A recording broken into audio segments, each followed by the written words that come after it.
The mouse burglar. My grandmother hustled me back into my own bedroom and out onto the balcony. Are you ready? I'm going to put you in a sock now. I hope I can manage this. I'm only a little mouse. You'll manage. Good luck, my darling.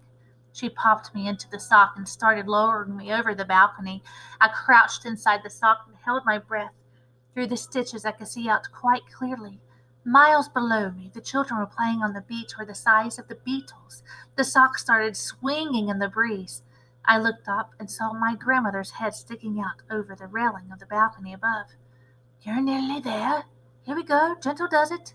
You're down. I felt a slight bump. In you go. Hurry, hurry, hurry. Search the room. My grandmother was shouting. I jumped out of the sock and ran into the Grand High Witch's bedroom. There was the same musty smell about the place that I had noticed in the ballroom. It was the stench of witches. It reminded me of the smell inside the men's public lavatory in our own local railway station. As far as I could see, the room was tidy enough. There was no sign anywhere that it was inhabited by anyone but an ordinary person. But then there wouldn't be, would there? No witch would be stupid enough to leave anything suspicious lying around for the hotel maid to see. Suddenly, I saw a frog jumping across the carpet and disappearing under the bed. I jumped myself. Hurry up, came my grandmother's voice from somewhere high up outside. Grab this stuff and get out. I started skittering around and trying to search the room. This wasn't so easy. I couldn't, for example, open any of the drawers. I couldn't open the doors for the big wardrobe either. I stopped skittering about. I sat in the middle of the floor and I had to think.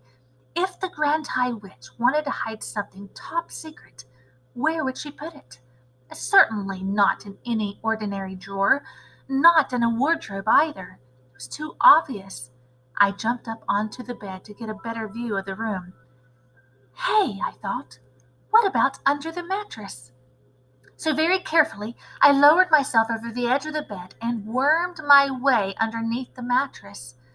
I had to push forward hard to make any headway, but I kept at it. I couldn't see a thing. I was scrabbling about under the mattress when my head suddenly bumped against something hard inside the mattress above me. I reached up and felt with my paw. Could it be a little bottle? It was a little bottle. I could trace the shape of it through the cloth on the mattress, and right alongside it, I felt another hard lump and another and another. The Grand High Witch must have slid open the mattress and put all the bottles inside and then sewn it all up again. I began tearing away frantically at the mattress cloth above my head with my teeth. My front teeth were extremely sharp, and it didn't take me long to make a small hole. I climbed into the hole and grabbed the bottle by the neck. I pushed it down through the hole in the mattress and climbed out after it.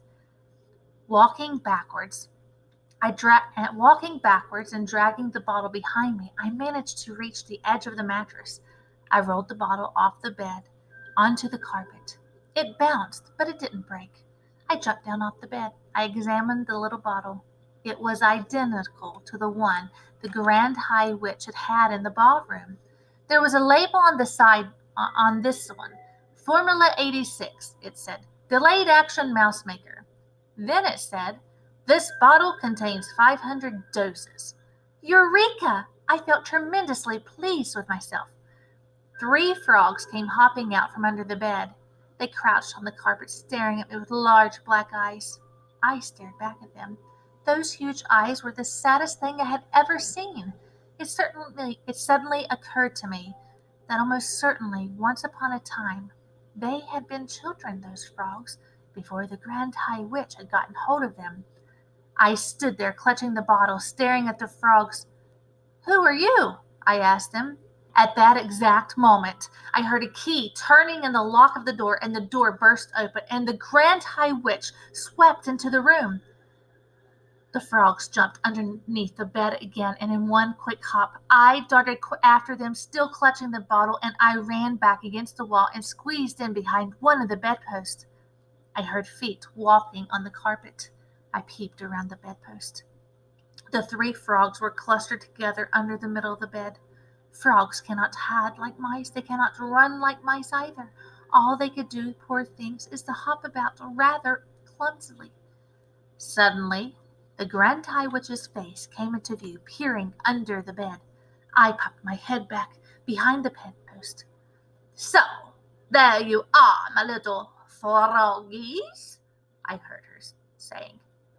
"You can stay where you are until I go to bed tonight, and then I shall throw you out of the window, and the seagulls can have you for supper."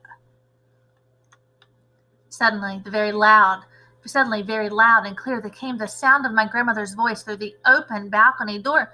"Hurry up, my darling," it shouted. "Do hurry up. You better come out quickly." "Who is calling?" snapped the Grand High Witch. I peeped around the bedpost again and saw her walking across the carpet to the balcony door. "Who is this on my balcony?" she muttered. "Who is it? Who dares to trespass on my balcony?" She went through the doors on the balcony itself. "What is this knitting wool hanging down here?" I heard her saying. "Oh, hello," came my grandmother's voice. "I just dropped my knitting over the balcony by mistake, but it's all right. I've got hold of one end of it. I could pull it up by myself. Thank you all the same." I marveled at the coolness of her voice. "Who were you talking to just now?" snapped the Grand High Witch. "Who were you telling to hurry up and come out quickly?" "I was talking to my little grandson," I heard my grandmother saying. "He's been in the bathroom for hours, and it's time he came out. He sits in there reading books and forgets completely where he is. Do you have any children, my dear?" "I do not," shouted the Grand High Witch, and she quickly came back into the bedroom, slamming the balcony door behind her. I was cooked. My escape route was closed. I was shut in the room with the Grand High Witch and 3 terrified frogs. I was just as terrified as the frogs. I was quite sure that if I was spotted, I would be caught and thrown out over the balcony for the seagulls. There came a knock on the bedroom door. "What is it this time?" shouted the Grand High Witch. "It is we ancient ones," said a meek voice from behind the door. It is 6 o'clock, and we have come to collect bottles you promised us, your grandness." I saw her crossing the carpet towards the door. The door was open, and then I saw the whole lot of feet and shoes beginning to enter the room.